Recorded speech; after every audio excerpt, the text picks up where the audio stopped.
கிருசாந்தி அவர்கள் மிகச் சிறந்த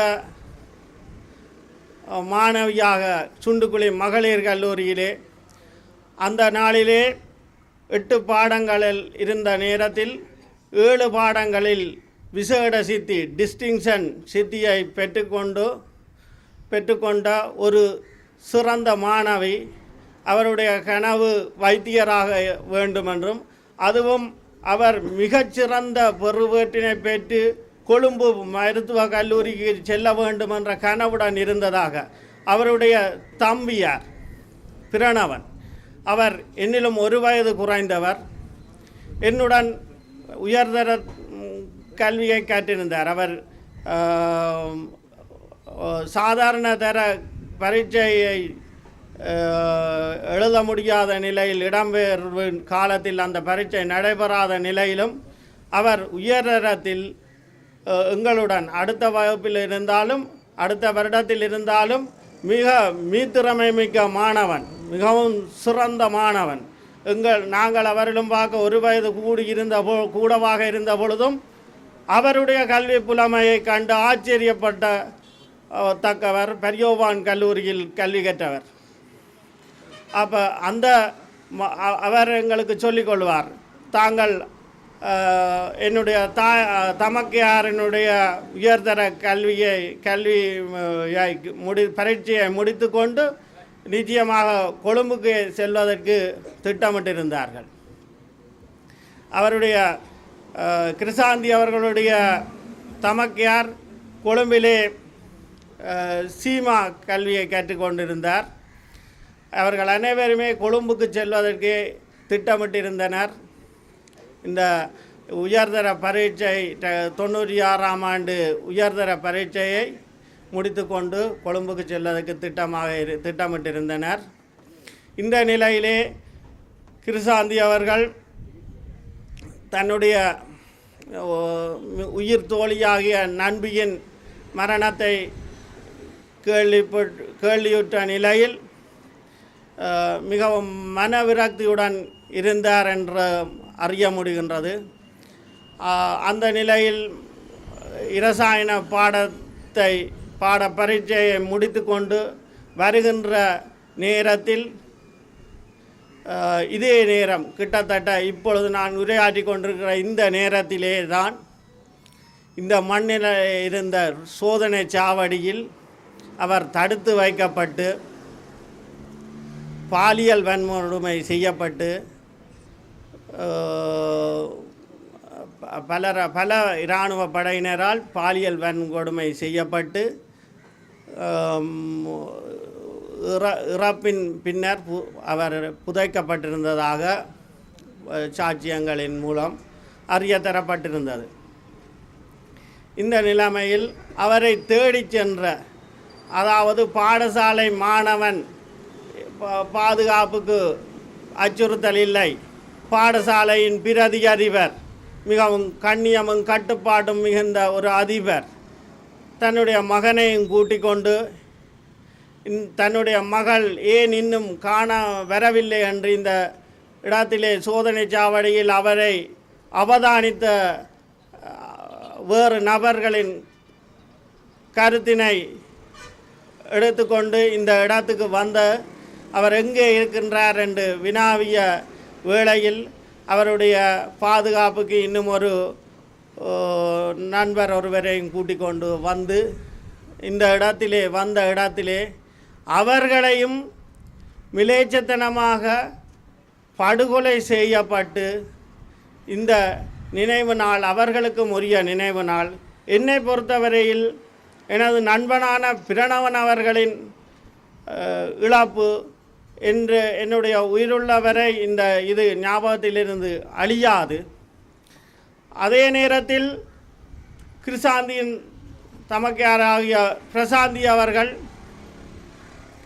இந்த விடயத்தில் அதிகளவு தாக்கத்தை சுமந்தவராக, மிகுந்த வலி சுமந்தவராக, இந்த நாட்டை வெறுத்து, அவருடைய கொள்கையின்படி இந்த நாடானது மனிதர்கள் வாழ்வதற்கு ஏற்புடைய நாடு அல்ல என்ற காரணத்தினால் இது தன்னால் மறக்கப்பட வேண்டிய விடயம் என்ற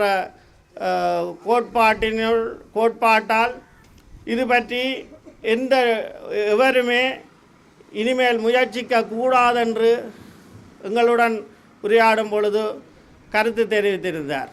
இந்த நாட்டை தான் மறக்கப் போகின்றேன், இது மனிதர்கள் வாழ்வதற்குரிய நாடு அல்ல, இந்த உலகத்தில் இது அவ்வாறான ஒரு நாடாகவே கருதப்படும் என்று மிக விரக்தியுடைய நிலையில் அவருடைய வங்கி கணக்கை கூட வந்து பார்ப்பதில்லை. அவ்வளவு தூரம் அவருடைய வீடு இருக்குது, அவருக்கே உரித்தான வீடு கைதடி சந்தியில் இருக்குது. அதை கூட அவர் இந்த படம் கூட எனக்கு போட்டக்கூடாது, அது என்னவா இருந்தாலும் அதை பற்றி கூட என்னோட கதைக்கக்கூடாண்டு அவ்வாறு விரக்தி விட்ட ஒரு ஆளாகவே இருந்து வருகின்றார்.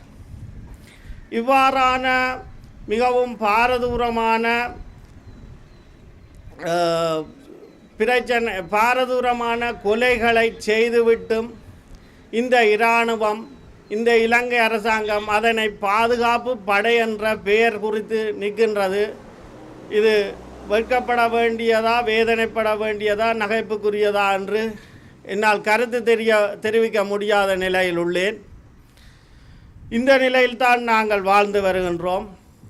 இந்த கிருஷாந்தி அவர்களுக்கான நீதி சட்டபூர்வமாக அணுகப்பட்டிருந்தாலும் அதிலும் மேலாக இதை ஒரு ஆதாரப்படுத்த முடியாத வகையில் பல்வேறு தரப்பினர் கொன்று குவிக்கப்பட்டு அவர்கள் புதைகுழிகளில் கண்டெடுக்கப்பட்டு இப்பொழுதுதான் அது வெளிக்கொணரப்பட்டு வருகின்றது.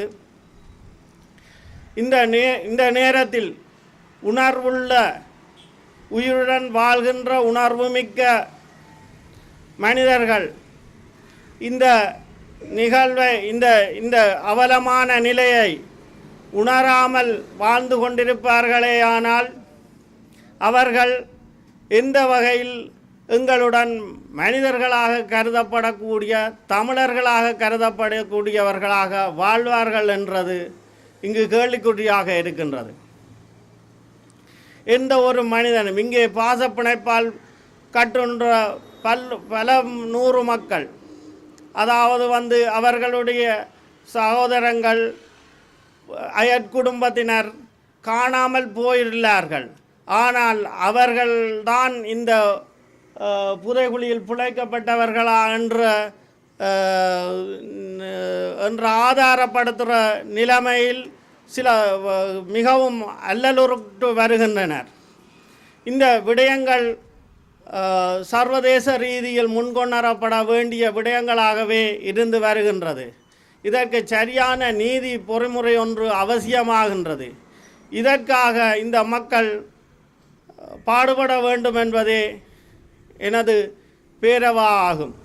கிருஷாந்தியினுடைய படுகொலையுடன் 11 இராணுவ அதிகாரி குற்றஞ்சாட்டப்பட்டு 2 மரணித்தார்கள், 1 தப்பியோடினார், 2 பொது மன்னிப்பு என்ற அடிப்படையில் 6 பேருக்கு மட்டும்தான் அந்த மரண தண்டனை வழங்கப்பட்டது அட்பார் நீதிமன்றத்திற்கு முன்னால். ஆனால் உண்மையான பல சாட்சியங்கள் இருக்கின்றன. சில பேர் மரணித்து விட்டார்கள், சில பேர் தங்களுடைய சுயநினைவை இழந்து நிற்கின்றார்கள் என்ற அடிப்படையில் இவை அனைத்தையும் நாங்கள் ஆவணப்படுத்த வேண்டிய தேவை எம் முன்னால் இருந்தது. அதன் அடிப்படையில் தான் இந்த சாட்சியங்களையும் ஊடகவியலாளையும் மையமாக கொண்டு இதனை ஆவணப்படுத்துவதற்காக முதல் கட்டமாக இந்த வருடம் இதனை நாங்கள் ஒரு நினைவேந்தல் நிகழ்ச்சியாக ஆரம்பித்து இருக்கின்றோம்.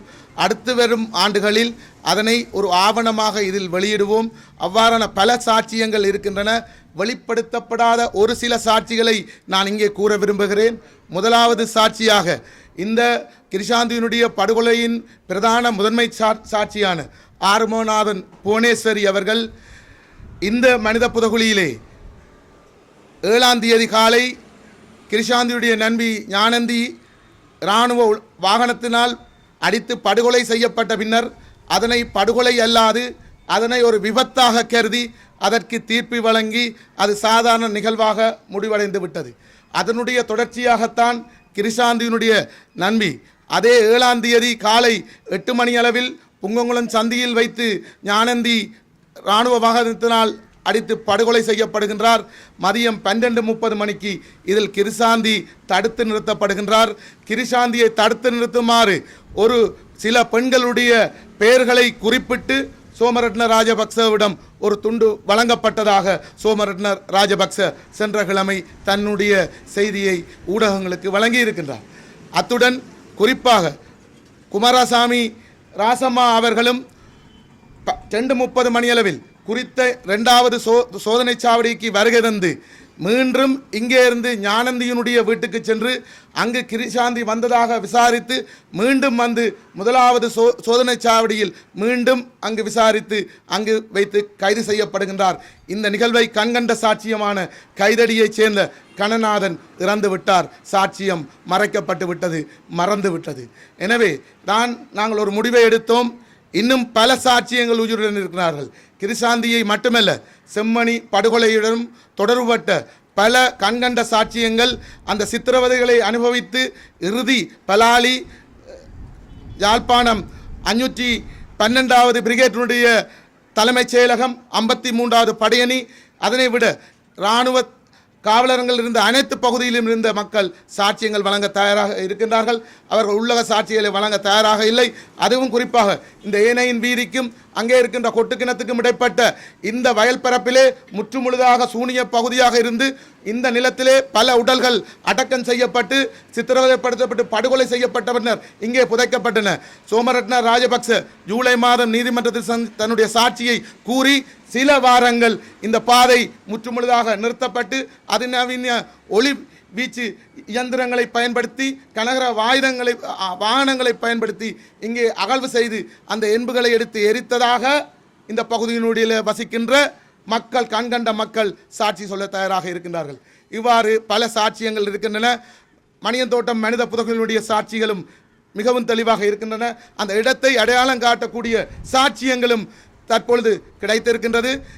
இலங்கை இராணுவத்தினுடைய இராணுவ தளபதியாக இருந்த முக்கிய இராணுவ தளபதியாக இருந்து ஓய்வு பெற்று பின்னர் தூதுவராக பணியாற்றிய ஒரு இராணுவ தளபதியும் புங்கங்குளம் இராணுவ முகாமுக்கு 53வது படையணியின் கஜபாகு படையணியினுடைய அரியாலை நல்லூர் ஜால்நகரனுடைய தளபதியாக கடமையாற்றி இருக்கின்றார் என்பது தற்போது கிடைத்திருக்கின்ற சான்று. இவற்றை எல்லாம் நாங்கள் ஆவணப்படுத்த வேண்டும். அதற்காகத்தான் இன்று இந்த நிகழ்வை நாங்கள் ஒழுங்கமைத்திருக்கின்றோம். ஆவணப்படுத்தி கிருஷாந்தியுடைய படுகொலைக்கு மட்டுமல்ல, செம்மணி படுகொலைக்கு மட்டுமல்ல, இங்கே இழைக்கப்பட்ட அனைத்து படுகொலைக்குமான அது மண்டதீவு வரை அது நீளுகின்றது.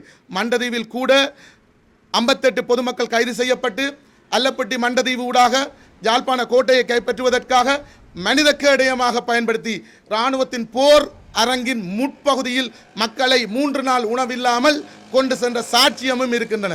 ஆனால் இவையும் இலங்கையினுடைய உள்ளக நீதி பொறுமுறைக்கு சாட்சி வழங்க தயாராக இல்லை. எனவேதான் நாங்கள் ஒரு சர்வதேச நீதி பொறுமுறையை கோருகிறோம். அது கிடைக்கின்ற போது அதற்கான சாட்சிகளை இவர்கள் மறைந்தாலும் ஆவண ரீதியாக நாங்கள் அதனை கையளிப்போம் என்று இந்த இடத்தில் கிருஷாந்தி அவர்களுக்கு நான் இதை கூறிக்கொண்டு, நிச்சயமாக இந்த நீதி கிடைக்கின்ற போதுதான் எங்களுடைய கிருஷாந்தி அக்கானுடைய ஆத்மா சாந்தி அடையும் என கூறிக்கொண்டு விடைபெறுகிறேன். நன்றி, வணக்கம்.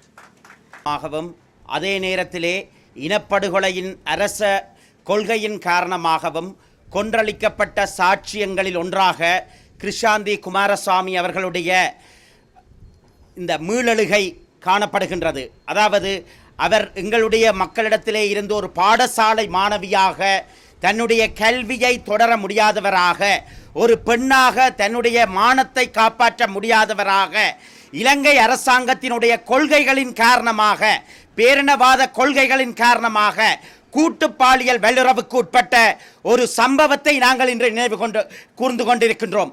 அடிப்படையிலே நாங்கள் இந்த இடத்திலே, இந்த நாட்டிலே எங்களுக்கு எதிராக எத்தனையோ இனப்படுகொலைகள், அதே நேரத்திலே பாலியல் பலாத்காரங்கள், படுகொலைகள், சிறுவர்கள் கொன்றளிக்கப்பட்ட சம்பவங்கள், வயது வேறுபாடின்றி கொன்றளிக்கப்பட்ட சம்பவங்கள், கடத்தப்பட்டு அவர்கள் இன்றும் மீள திரும்பாத நிலைமைகள், அரசியல் கைதிகளாக வாடுகின்ற நிலைமைகள் இருந்த போதும் இந்த நாட்டினுடைய கொள்கை என்பது ஒரு இனவாத மயப்படுத்தப்பட்டதாகவும், அதே நேரத்திலே தமிழருக்கு எதிரான இனப்படுகொலைக்கான கொள்கைகளை உடையதாக காணப்படுவதன் அடிப்படையில் தான் இந்த படுகொலைகள் அனைத்தும் நடைபெற்றிருக்கின்றன. எங்களுக்கு தெரியும், இன்றைய நிலைமையில் கூட செம்மணியிலே உடலங்கள் மீட்கப்பட்டு கொண்டிருக்கின்றன, எலும்பு கூடுகளாக எங்களுடைய உறவுகள் மீட்கப்பட்டு கொண்டிருக்கின்றன. ஆனால் இவை எவற்றுக்கும் இந்த உள்நாட்டு பொறிமுறையின் வாயிலாக ஒரு பூச்சாண்டி விசாரணை ஒன்றை மேற்கொள்ள முடியும் என்று இந்த அரசாங்கமும் கூறி வருகின்றது. காலத்துக்கு காலம் ஆட்சி மாற்றங்கள் ஏற்பட்டு வந்த போதும் தமிழ் மக்களுக்கு எதிராக இழைக்கப்பட்ட அநீதிகளுக்கு இந்த நாட்டின் தேசிய கொள்கையாக எந்த விதமான நீதி தீர்வும் வழங்கப்படவில்லை, எந்த விதமான பொறுப்பு குரலும் இடம்பெறவில்லை. இந்த சம்பவம் கிருஷாந்தி குமாரசுவாமி அவர்களுடைய இந்த துப்பாக்கிய சம்பவம் இடம்பெறுகின்ற போது இன்று ஆட்சியிலே இருக்கின்ற அரசாங்கத்தின் ஜனாதிபதி அவர்களும் கூட சந்திரிகா அரசாங்கத்துடன் இணைப்பை கொண்டிருந்தார், அமைச்சரவையிலே இருந்தார். அப்படியாக பலதரப்பட்ட அதாவது ஒரு மூடு மந்திரங்களின் ஊடான விசாரணைகள் தான் இப்போது இந்த தேசத்திலே எப்போதும் தமிழருக்கு எதிரான விடயத்திலே நடந்து வருகின்றன. நீதிமன்ற தீர்ப்புகள் கூட அதாவது சிங்கள பௌத்த பேரணவாதத்துக்கு எதிராக இந்த நாட்டிலே செல்லுபடியற்றதாக இருக்கின்ற ஒரு சூழ்நிலையிலே நாங்கள் ஒரு சர்வதேச பொறிமுறையின் வாயிலாகத்தான் எங்களுக்கு இவ்வாறான மிலேச்சத்தனமான மனித உரிமை மீறல்களுக்கு ஒரு தீர்வு கிடைக்கும் என்ற இனமாக தொடர்ந்து குரல் கொடுத்து வருகின்றோம். அந்த இடத்திலே தான் இந்த ஆன்மாக்கள் எங்களுடன் எழுந்து பேசிக் கொண்டிருக்கின்றன. சிந்தித்து பாருங்கள், இன்று போர் முடிந்து 16 ஆண்டுகள் ஆகின்றது. அவ்வாறான ஒரு சூழ்நிலையில் எங்களுடைய இனத்தினுடைய விடுதலைக்காக நாங்கள் ஏங்கிக் கொண்டிருக்கின்ற சூழ்நிலையில் இந்த ஒவ்வொரு எங்களுடைய இனத்திலிருந்து படுகொலை செய்யப்பட்ட ஆன்மாக்களும் இன்று எழுந்து பேசிக் கொண்டிருக்கின்றன. இவ்வாறான ஒரு சரியான சூழ்நிலையிலே நாங்கள் ஒரு சர்வதேச விசாரணையை வலியுறுத்துகின்றோம். எங்களுடைய இனத்தின் மீது மேற்கொள்ளப்பட்டது ஒரு இனப்படுகொலை என்றதை தெளிவாக எங்கும் சொல்கின்றோம். அந்த அடிப்படையில் நாங்கள் ஒரு மக்கள் திரட்சியாக கிருஷாந்தி குமாரசுவாமி உள்ளிட்ட எங்களுடைய மண்ணிலே படுகொலை செய்யப்பட்ட, பாலியல் பலாத்காரம் செய்யப்பட்ட, அதே நேரத்திலே தமிழர்கள் என்ற ஒரே காரணத்துக்காக கொன்றளிக்கப்பட்ட சகலருக்குமான நீதியை கோருவோம் என்று கூறிக்கொண்டு விடைபெறுகின்றேன். நன்றி.